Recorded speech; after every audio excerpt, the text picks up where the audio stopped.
In this lesson we are learning to excuse me.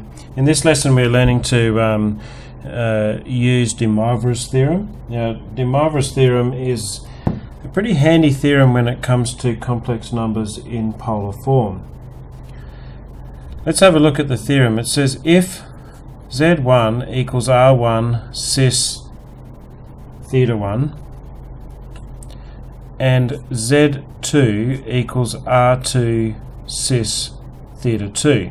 In other words, if I've got two different complex numbers expressed in polar form, then Z1 multiplied by Z2 is equal to R1 multiplied by R2 cis theta 1 plus theta 2.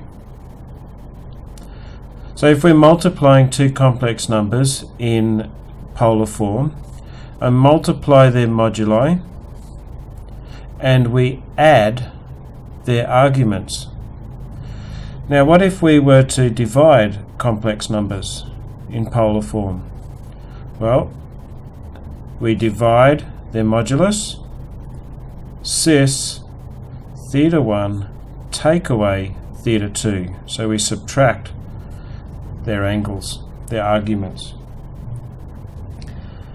The other option we've got is raising a complex number to a power, z to a power. Z to the n equals r to the n cis n lots of theta. So n multiplies the argument. This is fairly, let me just explain this one a little bit using the first rule that we noticed up there. Let's just say we did Z1 times Z1.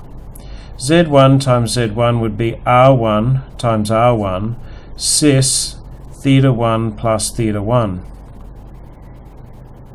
which we could see is R1 squared cis theta 1 plus theta 1 is really two lots of theta 1. So Z1 times Z1 is really Z1 squared. So Z1 squared is R1 squared cis two lots of theta 1. So we can see it works for squares, and you could similarly see if we went Z1 times Z1 times Z1, then we would get R1 times R1 times R1, so we get R1 cubed. So in summary then, that's a really handy version of de Moivre's theorem.